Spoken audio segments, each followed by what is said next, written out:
brought to you by Hire and ITIL.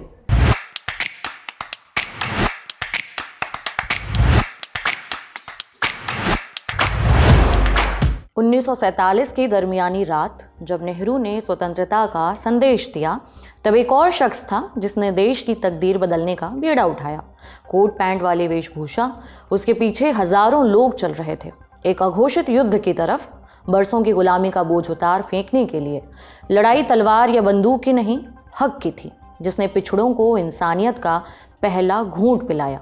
संविधान से लेकर भारत के पहले कानून मंत्री की राह नापने तक, फिर भी अपनी ही सरकार से इस्तीफा देना पड़ा। सबके हितों का ध्यान रखने के बीच जब राजनीति में हाथ आजमाने का मौका मिला तो लगातार 2 बार हार मिली। इसके पीछे की वजह जानते हैं?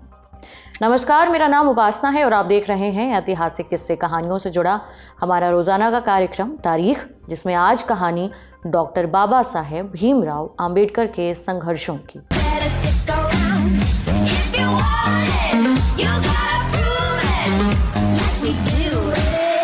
उन्होंने दुनिया भर के तमाम बड़े संस्थानों से पढ़ाई की, आज़ादी से पहले और बाद के भारत की यात्रा का हिस्सा रहे। लेकिन आज उनके जीवन की कठिनाइयों और उनकी कहानी से इतर बात करते हैं, उनके सामाजिक जीवन और राजनीतिक करियर की बातें करते हैं। साल 1927, 20 तारीख, दोपहर का समय, जब धूल भरी सड़कों पर करीबन 5000 लोग बरसों से चली आ रही प्रथा को धता बताकर आगे बढ़ रहे थे और हुजूम का नेतृत्व कर रहा था कोट पैंट पहना एक शख्स। जगह महाराष्ट्र का महाड, रायगढ़ जिले में आता है, जो पहले कुलाबा के नाम से जाना जाता था।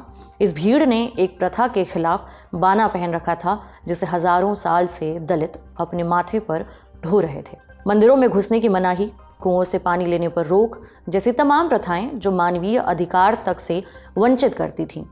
यहीं चौदार तालाब भी था, किसी क्रूर अलगाव के प्रतीक सा ये तालाब सूरज की रोशनी में चमकता हुआ मानो उनके अस्तित्व का मखौल उड़ा रहा हो, जहां ईसाई, मुसलमान, पारसी, पशु, कुत्ते सब पानी पी सकते थे, लेकिन गांव के दलित या तथाकथित अछूतों को इसके पास भी भटकने की इजाजत नहीं थी। लेकिन आज सब बदलने वाला था। कोट पैंट पहना ये शख्स इसी तालाब किनारे रुककर इतिहास के भार को अपने कंधों पर दबाते हुए नीचे झुका और अंजलि भर पानी लेकर घूंट भर ली।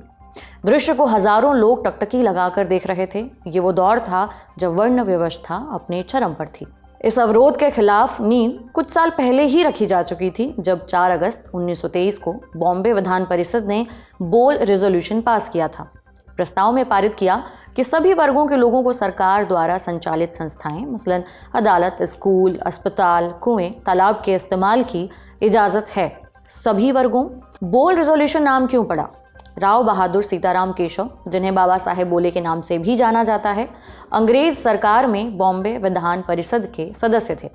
बॉम्बे में मिल मजदूरों और भंडारी समुदाय के समर्थन में आवाज़ उठाने के लिए जाने जाते थे। 1926 में इसी परिषद में डॉक्टर आंबेडकर भी जुड़े थे।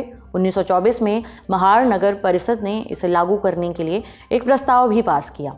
फिर भी दलितों को यहाँ पानी पीने से रोका जा रहा था।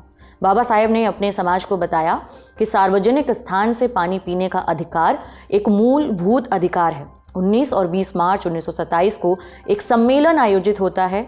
अंबेडकर सत्याग्रह में विश्वास नहीं करते थे, लेकिन रूढ़िवादी मन को बदलने का एक यही तरीका था। ये सत्याग्रह पानी पीने के अधिकार के साथ साथ इंसान होने का अधिकार जताने के लिए भी किया गया था।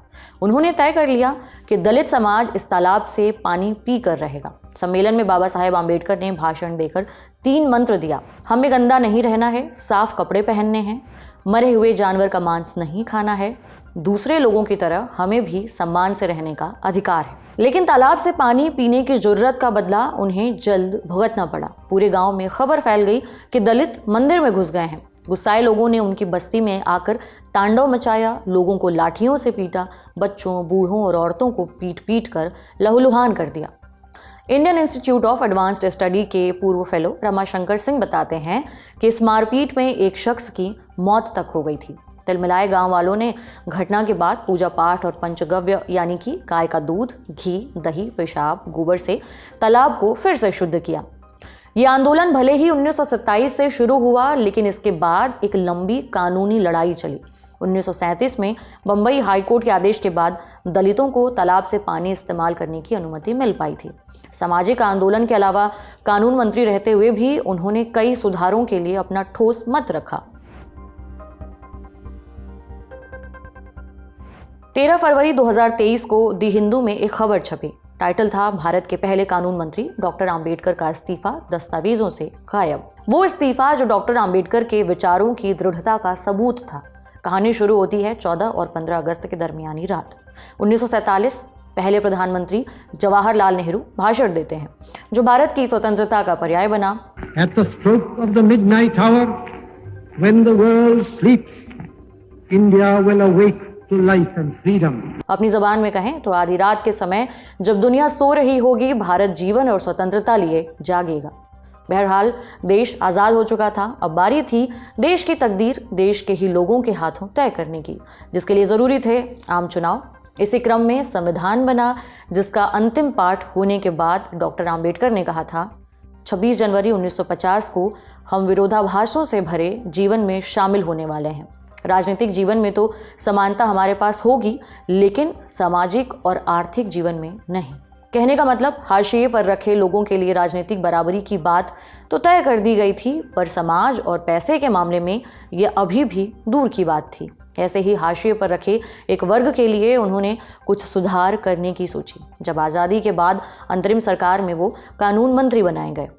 इतिहासकार रामचंद्र गुहा अपनी किताब मेकर्स ऑफ मॉडर्न इंडिया में लिखते हैं, 1940 के दशक में भारत के तब के कानून मंत्री BR आम्बेडकर ने हिंदू पर्सनल लॉ में बदलाव की सोची, ताकि महिलाएं मर्जी से पति चुन सकें, तलाक ले सकें और पिता की संपत्ति में हक पा सकें। प्रधानमंत्री के तौर पर नेहरू ने भी इसका समर्थन किया, लेकिन इसमें आगे का काम रूढ़िवादी नेताओं के चलते रुकने लगा।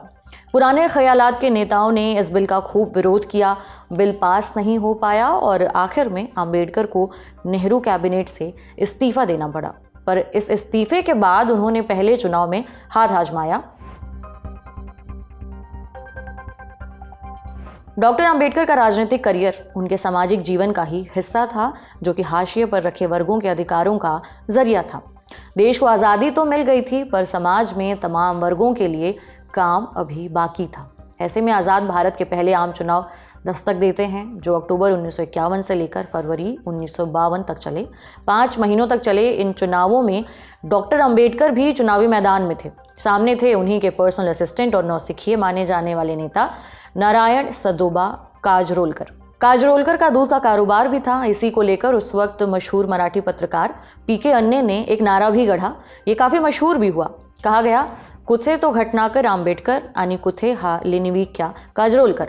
माने कहाँ संविधान के महान निर्माता आंबेडकर और कहाँ नौसिखिया मक्खन बेचने वाला काजरोलकर। दरअसल पहले लोकसभा चुनाव में डॉक्टर आंबेडकर अपनी पार्टी शेड्यूल कास्ट फेडरेशन की छतरी तले मुंबई की नॉर्थ सेंट्रल सीट से लड़ रहे थे। अशोक मेहता की अगुवाई वाली सोशलिस्ट पार्टी भी उनका समर्थन कर रही थी। ये एक 2 मेंबर कॉन्स्टिट्यूएंसी थी, जहां एक ही सीट से जनरल और शेड्यूल कास्ट या शेड्यूल ट्राइब के 2 प्रत्याशी चुनावी अखाड़े में उतरा करते थे। पुरानी प्रैक्टिस थी जो साल 1961 तक चली। बहरहाल वेटरन कम्युनिस्ट नेता SA डांगे भी कभी इस सीट से चुनाव लड़ चुके थे, पर अपनी बारी में आंबेडकर कांग्रेस के प्रत्याशी काजरोलकर से कुछ 15,000 वोटों से हार गए। पंडित नेहरू के नेतृत्व और पार्टी की लहर के चलते कांग्रेस को जबरदस्त जीत मिली। हालांकि हार के बाद डॉक्टर अंबेडकर ने चुनाव के नतीजों पर सवाल भी उठाए। द मूक नायक के मुताबिक ये हार उनके लिए कष्टदायक भी थी, क्योंकि महाराष्ट्र उनकी कर्मभूमि थी। समाचार एजेंसी PTI की एक रिपोर्ट के मुताबिक उन्होंने इस बारे में कहा, बम्बई के लोगों के भारी समर्थन को किस प्रकार इतनी बुरी तरह से नकार दिया गया, ये वास्तव में चुनाव आयुक्त द्वारा जांच का विषय है।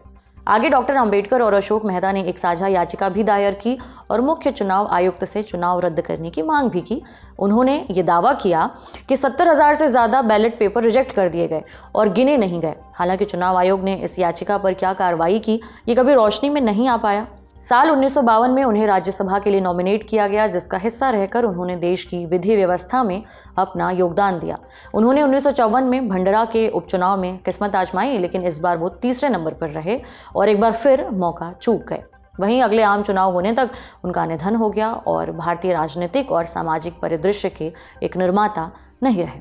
आज की तारीख में इतना ही इसे लिखा है प्रगति चौरसिया और राज विक्रम ने। फिर मिलेंगे, तब तक अपना ख्याल रखिए। देखते रहिए लल्लन टॉप। शुक्रिया।